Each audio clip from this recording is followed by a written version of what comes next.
Hi,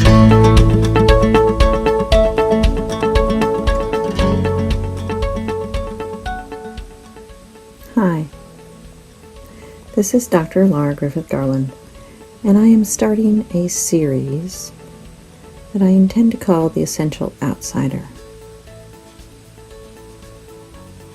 My question to you is, are you on the outside looking in at life? Have you felt that way most of your life? Do you think differently than those around you?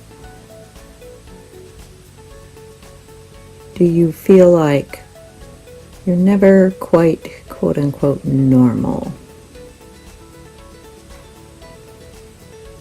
I do, I've been there. And there is a reason why you do not mesh with those around you. It is not that you are special. Sorry, going to burst that bubble. However, you are most likely part of the solution for this world. This is why I've called this series The Essential Outsider. Because you are essential for this planet to have a good outcome as far as we humans are concerned. By this statement, I mean that you have the potential to be part of those moving this planet into its next phase of being. There are many growth points for adults. We transition through these points at our own pace, unlike the growth milestones for children, which occur at completely predictable times. The growth points for adults are totally unpredictable. That you are an outsider probably means that you hit the psycho-emotional spiritual growth points either much sooner than those around you, or you decided to incarnate in a physical location where very few souls have plans to experience the growth points above a certain level. By the way, it's nothing against them. That is their path. This is our path. Hey, we were there in some past life. So, you are the essential outsider. Now, what the hell do you do about it? First thing, embrace it. Listen, I'm going to tell you straight. You'll never, ever fit in with most people. Ain't happening. Get over it. Second thing to do is get yourself to the highest level of psycho-emotional spiritual development as quickly as possible. Hanging out stuck between levels is no picnic, so work through things as quickly as possible. The third thing to do is then use whatever gifts you've discovered along the way to help yourself be whole and do the same for all those around you. Please note where I've placed working to help other people. I've placed it last. We'll discuss the reason for that in the coming weeks. These are not necessarily easy tasks. If they were, every soul would have signed on to do it. They didn't, you did. The first task is to embrace yourself as the outsider. When you make it through to the third task, you'll have found some of those like yourself.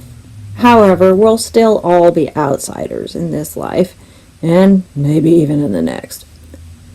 I say this to let you understand that even within the quote-unquote outsider community, we can still get the feeling of being outside. Because while we're not special, we are each unique. And this uniqueness tends to be the most obvious among us outsiders. This first task of embracing the self as outsider requires a shift in mindset. Normal and fitting in should become almost dirty words in this mindset. Mindset shifts are not that easy, but can be accomplished. There are whole books out there written about this. If you find yourself having a tough time or want to delve into the topic beyond what we discuss here, please find one of those books that you like, read it, and wholeheartedly do the exercises suggested. Or find someone to assist you with this transition. So many of us want to know what our purpose is right now. So, do you want to know what your purpose is? Right now, your soul purpose, that's S-O-L-E, but is equally your soul, S-O-U-L purpose, is to shift that mindset. If you've been an outsider your whole life, you might have a lot of horrible baggage you need to dump. I sure as hell did. I had a ton of baggage. And I continue to need to dump it as it bubbles to the surface. The one thing I really try not to do anymore at all with that baggage is to wallow in it. That's the quickest way to block any forward movement. This is because you become addicted to the chemicals your brain is making and has been making if you wallow. One of the keys to getting through a mindset shift is to stay vigilant with your thoughts and stop any that have to do with a negative past story. Stop producing the addicting chemicals that just recreate more of your past. Oh, it's easy to say, I know. Not so easy to do. So, this is the whole mindfulness thing that people talk about. You become mindful of how you talk and think about yourself. Remember, we are trying to embrace the essential outsider. So past examples of being an outsider probably hurt at the time. I know many of mine did. But now we have the chance to reframe them as clear and crucial evidence that we are on exactly the right track. Our soul knew what it was doing, even if consciously at the time we didn't have a clue why we were always the target of bullies or exclusion or whatever. We didn't call them bullies when I was a kid. We called them the mean girls. Oh, we didn't call them bullies when I was in college. We just called them the frat asses and sorora bees. We didn't call them that when I was in the Navy. Sometimes we called them chief or commander. I've known other people who've had to call them boss. I could go on. What do you call the bullies that you do not mesh with? Now reframe that to realize that they are the ones propelling you forward. They are actually the ones that recognize that you are bound to do something now that they might never do. Reframing of past events can be quite helpful in shifting your mindset, understanding that many of these encounters and situations were there because of your essential nature and the tasks that your soul came here to complete. Reframing isn't the easiest thing to do, but it can be transformative. One technique that can help you reframe is to use distancing. When you recall a specific event, you're going to shift it to make it less immediate.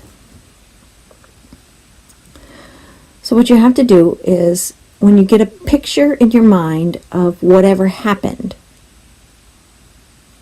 you're going to make it very nice and clear, and then you're going to shift that picture in subtle ways. Firstly, dampen the colors. Make them look faded. After doing that, we're going to work on the focus. Make it fuzzier, not as sharp. Like the focus is off somehow. Because that's what you want, for the focus to not be on that image. And then finally, push the picture away from you. Make it smaller and distant. So fade it, unfocus it, and push it away. Now, if you have serious trauma, please seek professional help, preferably someone who can expertly perform EMDR, along with someone who is a trained shaman. I'll talk more about this in future episodes. Remember, though, that these events have shaped you. They made you into a stronger person, especially if you see them for what they are.